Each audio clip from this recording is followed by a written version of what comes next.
Olá pessoal, tudo bem com vocês? Começando mais uma aula de linguagens para o Enem, dessa vez tratando de um daqueles itens que nós vimos lá na primeira aula, e eu dizia para vocês que era um dos itens que vocês não podem perder nenhuma questão. Vamos falar hoje sobre as funções da linguagem, mas primeiro vamos falar um pouquinho sobre os elementos da comunicação. Para eu conseguir entender as funções da linguagem, eu tenho que primeiro entender que todo ato de comunicação, toda vez que a gente se comunica, a gente envolve 6 elementos que são essenciais, que são indispensáveis em todo ato de comunicação. E eu começo mostrando para vocês o locutor, ou emissor, como você preferir chamar. É aquele que fala no ato de comunicação, é aquele que diz algo a alguém. Agora, eu estou falando com vocês, eu sou o locutor, e vocês que estão aí do outro lado, me ouvindo, me assistindo, são os receptores, são os locutários. Quem é o locutário? É aquele com quem o locutor se comunica. Então, eu agora sou o locutor, você agora é o locutário, mas vale lembrar que a relação entre locutor e locutário não é uma relação estática, imutável. Nós mudamos de posição o tempo todo. Agora eu sou o locutor, você é o locutário, mas se estivéssemos em uma aula presencial ou então no online ao vivo, em um determinado momento você me chamasse a atenção para me fazer uma pergunta, ao parar para ouvir a pergunta, eu que na maioria do tempo teria sido locutor, passaria a ser um locutário e você passaria a ser locutor. Então essa relação entre locutor e locutário é uma relação que muda constantemente. Eu acho que ficou bem claro aqui. Locutor, quem fala no ato de comunicação. Locutário, com quem o locutor se comunica. Vale salientar, vale lembrar que os dois juntos são chamados sempre de interlocutores, tá? E eu posso usar o termo interlocutor no singular. Nesse caso, eu vou estar me referindo ao locutário. Então, preste atenção, se aparecer em algum enunciado de alguma questão o termo interlocutor no singular, eu estou me referindo ao locutário, ao receptor. Agora, se eu disser interlocutores no plural, eu estou me referindo a locutor e locutário juntos. Lembrem-se disso, tá? Outro parte e elemento da comunicação, eu tenho a mensagem e tenho o referente. São parecidos, mas diferentes. Toma cuidado aí para você não misturar os dois. A mensagem é o texto, o referente é o contexto. A mensagem é o que se diz, o referente é o que se quer dizer com a mensagem. Ora, não são a mesma coisa? Na verdade, não. O fato é que, na maioria dos nossos atos de comunicação, nós procuramos ser sempre tão claros, tão objetivos nas palavras, tão denotativos, que muitas vezes o que se diz e o que se quer dizer terminam se misturando. Mas para você começar a perceber a diferença entre mensagem e referência, faz de conta que você está lendo um texto relativamente grande. Em algum momento dele você se desligou. Você entrou no modo avião, mas continuou fazendo a leitura. E daqui a 2 parágrafos você diz: ué, o que aconteceu? Eu estava fazendo uma leitura, me distraí, agora eu vou ter que voltar.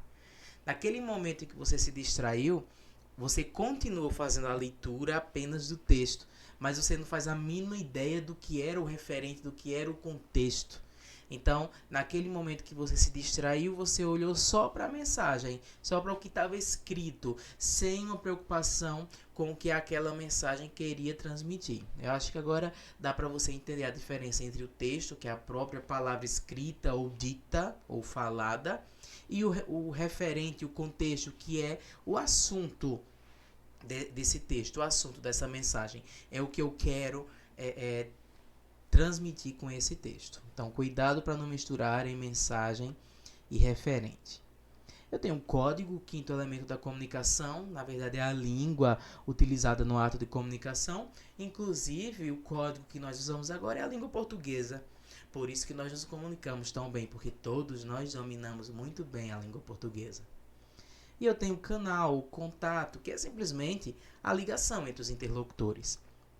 A gente está se comunicando aqui através de uma videoaula. Você precisou acessar uma plataforma para clicar nesse link e acessar essa aula. Se você tivesse, por exemplo, sem internet, você não ia conseguir se comunicar comigo através dessa aula. Ou seja, a ligação, nesse caso, é o acesso à internet.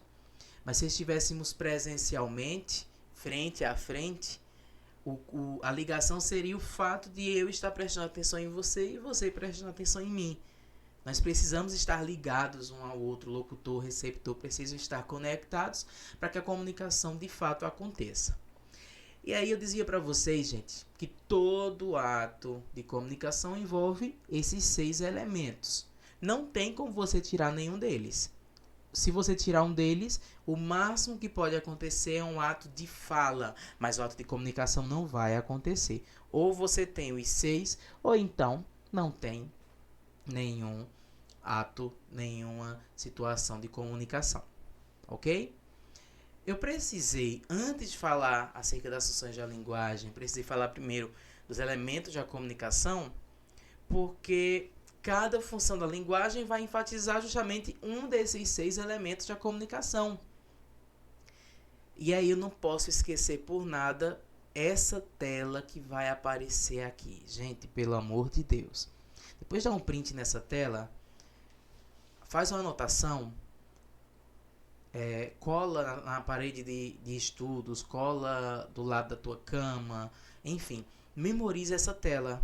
Você tem que saber exatamente qual função da linguagem está se referindo a qual elemento da comunicação. Eu já vi pessoas perceberem em um texto qual dos 6 elementos da comunicação estava sendo colocado em destaque, mas na hora de dar o nome àquela função, confundia, trocava uma função pela outra e terminava perdendo a questão por isso. Então essa tela, do jeitinho que está aparecendo aí, você não pode esquecer por nada. Se for necessário, dá um print, imprime essa tela, coloque em um lugar visível até que você consiga se dar bem sem voltar para essa tela. Você consiga ter tudo aqui de cabeça. Então, só para lembrar, função emotiva ou expressiva, você pode chamar função emotiva, pode chamar função expressiva, ocorre quando o locutor, aquele que fala, é colocado em destaque. Já eu mostro como isso acontece. A função conativa, cuidado, não é conotativa, é conativa, que você pode também chamar de apelativa, ocorre quando o locutário, o receptor, é colocado em destaque. Já a função poética acontece quando é a mensagem, quando é o texto que é colocado em destaque. A função referencial, quando é o referente, o contexto, o assunto colocado em destaque. A função metalinguística, quando eu coloco o código em destaque. E a função fática, ela tem ênfase no canal, na ligação entre os interlocutores. Lembrando, essa tela você precisa memorizar, não é um capricho meu. Você tem que memorizar para não perder as questões acerca de funções da linguagem. Lembra que eu dizia para vocês lá na primeira aula, é um tópico que é considerado fácil pela TRI. Você não pode perder uma questão de funções da linguagem. Inclusive, geralmente vem mais de uma questão em um mesmo bloco de provas. Então, mais um motivo para você não perder por nada questões sobre funções da linguagem. Mas vamos ver na prática, vamos ver com exemplos práticos como é que eu coloco o locutor em destaque, ou então o locutário em destaque, ou a mensagem, o referente, o código, o canal. Eu vou começar pela função emotiva ou função expressiva, como você preferir chamar. É aquela que coloca o locutor em destaque. Nós já sabemos que o locutor é aquele que fala no ato de comunicação. E eu geralmente coloco o locutor em destaque com texto em primeira pessoa. Dá uma olhadinha nesse trechinho do famoso Meus 8 Anos, do Casimiro de Abreu. Ó, que saudades que eu tenho da aurora da minha vida. da minha infância querida, que os anos não trazem mais. Que amor, que sonhos, que flores. Naquelas tardes fagueiras, à sombra das bananeiras, debaixo dos laranjais. Só um trechinho para a gente observar. Percebam que o texto não é meu. O texto é do Casimiro de Abreu. Mas predomina nele o uso da primeira pessoa. Enquanto eu lia o texto, eu era o locutor, correto? Enquanto eu lia o texto, eu era o locutor. E eu terminei me apropriando do texto como se ele fosse meu. Veja que eu não li, ó, que saudades que Casimiro de Abreu tinha da aurora da vida dele. Lógico que eu não vou fazer essa leitura. Eu vou me apropriar como se esse eu fosse eu mesmo. Então, o fato de o texto estar em primeira pessoa faz com que eu fale das minhas próprias saudades, dos meus próprios sentimentos, das minhas próprias angústias, seja lá qual for o teor, mas sempre com foco no locutor. Eu sou o locutor. Se eu estou fazendo uma leitura de um texto em que predomina a primeira pessoa, então é como se eu estivesse falando de mim mesmo, eu enquanto locutor. Por isso que quase sempre, quando eu tenho o texto em primeira pessoa, ocorre a função emotiva ou expressiva da linguagem. Diego, por que quase sempre? Por que não sempre?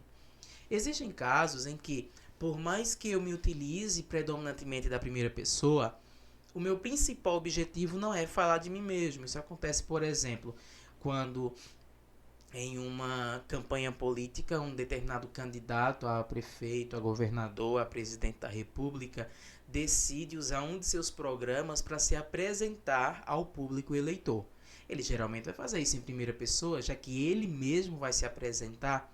Então ele vai dizer: eu estudei em tal universidade, eu fiz tal curso, eu entrei na política muito cedo. Você vai perceber sempre o predomínio da primeira pessoa. Porém, por mais que também tenha função emotiva ali, o principal objetivo dele é convencer o leitor, o receptor, o candidato a eleitor, que ele é uma boa opção, ou seria uma boa opção de voto. Nesse caso, por mais que o texto esteja predominantemente em primeira pessoa, a principal função da linguagem é a função conativa ou apelativa, que coloca o locutário em destaque. Só observando o seguinte, gente. Por mais que sempre predomine uma função da linguagem em determinado texto, um mesmo texto pode ter mais de uma função. Geralmente uma que predomina em relação às outras, mas ele pode ter mais de uma função, tá? Então, como eu já comecei falando aqui da função conativa ou função apelativa, que coloca o locutário em destaque, isso acontece quando eu tenho um comando para o receptor ou quando eu tenho, por exemplo, uma propaganda.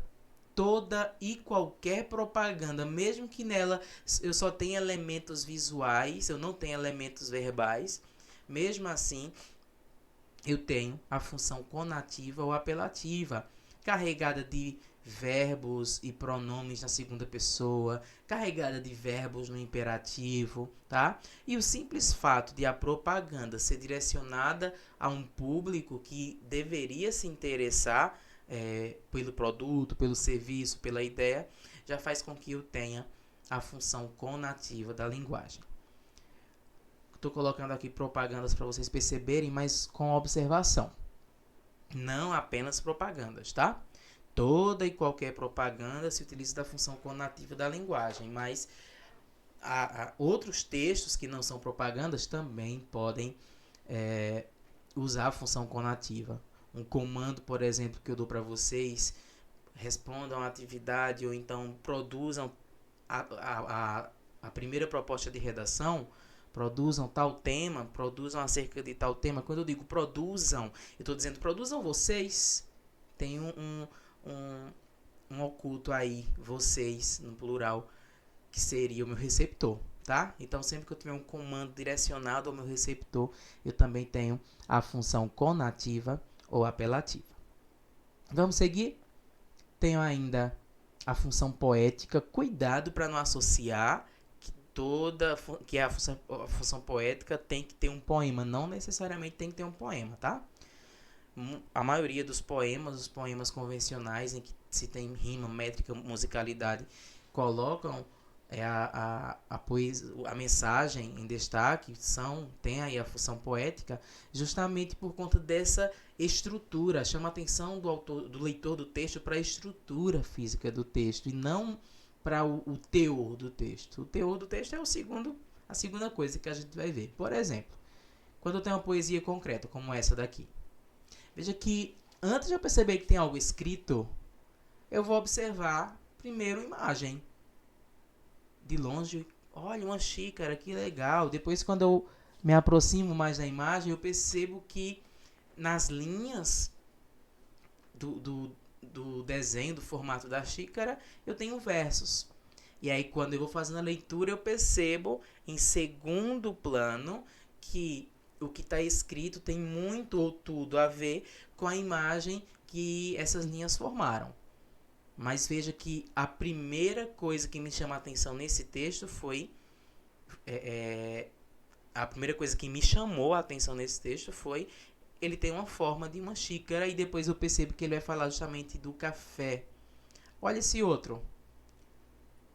Sobre boa música. Eu tenho aqui uma representação de uma nota musical. E aí, sobre boa música, nota musical... Quando eu começo a fazer a leitura, é pela boa música, que a poesia embala, que os amores falam e o coração viaja. Percebam que primeiro eu vi uma nota musical, depois essa nota musical virou uma poesia que fala sobre música. Então, todo poema concreto, que é esse movimento que rolou entre 1950 e 1960, mas que de vez em quando a gente ainda se depara com novos poemas concretos, o autor se preocupa não apenas em escrever, colocar sua emoção ali em palavras, mas ele se preocupa também em dar um formato aquelas palavras que tenha alguma relação, logicamente, com o tema, tá? Mas, Diego, só poesia concreta vai usar a função poética? Não, lógico que não. Dá uma olhadinha nesse texto aqui. Um trechinho também. Mas veja a primeira coisa que te chama a atenção. Pelo menos o que me chamou a atenção primeiro. Se eu olhar só para a primeira estrofe, veja a repetição. O vento varria as folhas, o vento varria os frutos, o vento varria as flores, e a minha vida ficava cada vez mais cheia de frutos, de flores, de folhas. Veja a repetição, o vento varria, o vento varria, o vento varria. Ora, nas aulas de redação, nós aprendemos que precisamos tomar cuidado com repetições desnecessárias. Inclusive, a competência 4 nos cobra acerca disso. Mas, quando eu tenho uma poesia, quando eu tenho uma letra de uma música, quando o texto é uma obra de arte, esse recurso da repetição ele é permitido. Nesse caso, eu uso o recurso da repetição justamente para chamar a atenção do leitor para a estrutura do texto, justamente para essa repetição. Então, sempre que você tiver palavras repetidas excessivamente, palavras parecidas que dão ideia de repetição também, ou então tiver uma imagem formada a partir de um trecho, nós temos a função poética da linguagem, colocando a mensagem em destaque. Não necessariamente tem que ser um poema, tá bom? Pode ser um texto em prosa também, desde que o recurso da repetição tenha sido trabalhado. Além da função poética, temos também a função referencial, que coloca o referente, coloca o assunto em destaque. Inclusive, gente, essa é a função da linguagem que nós mais utilizamos, porque quase sempre falamos sobre um assunto específico, e esse assunto é o referente. A partir do momento que nos dedicamos a falar sobre aquele assunto específico, nós estamos falando sobre o referente, logo temos a função referencial. Por exemplo, o próprio texto dissertativo argumentativo utiliza a função referencial. Notícias, reportagens, como esse texto que está aqui, o texto dessa semana. A gente gravando hoje em 7 de abril e o texto foi acessado em 5, mas essa fala foi da segunda-feira, dia 3. Ministro da Educação diz avaliar a possibilidade de suspender a implementação do novo ensino médio. Veja, eu não vou fazer a leitura na íntegra, mas temos aqui um recorte de um site de notícias e todo site de notícias, do início ao fim, utiliza a função referencial, porque sempre tem um assunto específico, esse assunto vai ser o referente. A partir do momento em que o texto se dedica apenas àquele assunto, ele coloca aquele assunto em destaque, ele utiliza a função referencial. Qual o assunto desse texto? O fato de um ministro da Educação avaliar a possibilidade de suspender o novo ensino médio. A partir do momento que o texto vai realmente me entregar o que a manchete me trouxe, me adiantou, então eu tenho aqui a função referencial. O referente, o assunto foi colocado em destaque. Costumamos dizer que a função referencial é a função da informação. O texto é informativo, é função referencial. Lembra disso. Texto informativo, nele predomina a função referencial. Temos a função metalinguística, que coloca o código, coloca a língua em destaque. E como é que eu faço isso, Diego? Como é que eu coloco a língua em destaque? Ora, quando eu uso a língua para falar da própria língua, quando eu uso o código para falar do próprio código. Essa aula de língua portuguesa é um exemplo de função metalinguística. Eu estou utilizando a língua portuguesa para falar para vocês sobre elementos da própria língua portuguesa. Eu estou usando o código para falar do próprio código. Material de língua portuguesa, material de literatura, material de redação, slide que vocês recebem, uma gramática, um livro didático de português. Todos esses itens utilizam a função metalinguística. E aí eu trouxe como exemplo um verbete de um dicionário. Dicionário que também utiliza a função metalinguística, porque usa a língua portuguesa para falar de palavras ou expressões da própria língua portuguesa, tanto sua grafia quanto seu significado. E aqui, para eu ser mais metalinguista ainda, eu não trouxe apenas um verbete do dicionário, mas eu trouxe o próprio verbete dicionário, para você perceber aí com ênfase a função metalinguística sendo colocada em destaque. Mas não fique preso somente à língua falando da própria língua. Existem outros exemplos que a gente também caracteriza, a gente também chama, a gente também fala que ocorre a função metalinguística. Por exemplo, quando o texto literário fala de um texto literário. Quando eu tenho um filme, eu estou assistindo a um filme, nesse filme se passa a gravação de outro filme. Se eu for lembrar, por exemplo, aquele programa que passava em uma emissora de TV, Vídeo Show, era um programa de TV que falava sobre como se produzia um programa de TV. Usava-se a função metalinguística, quando o código fala do próprio código. No caso da literatura, quando a literatura fala da própria literatura, quando o texto literário fala de outro texto literário, temos a função metalinguística. E para terminar, temos a função fática, a função de contato ou de canal, coloco o canal em destaque. E eu utilizo essa função no momento específico em que eu chamo a atenção do meu receptor. Eu preciso estabelecer uma ligação com o receptor. E no momento em que eu estabeleço, em que eu chamo a atenção do meu receptor para perceber se ele está ligado em mim e eu posso, então, começar um ato de comunicação, eu tenho a função fática, como ocorre no primeiro quadrinho dessa tirinha. Enquanto esses dois caras aqui começam chamando repetidamente o garçom. Garçom, ei, garçom, garçom, ei. Ou seja, eles estão chamando a atenção do garçom para só depois começarem a estabelecer um ato de comunicação com ele. A gente termina a primeira parte desse assunto. Na próxima aula nós vamos ainda falar sobre as funções da linguagem, só que numa perspectiva de resolução de questões. Vamos ver na prática como como é que esse assunto se comporta nas questões, como é que o Enem cobra isso de nós.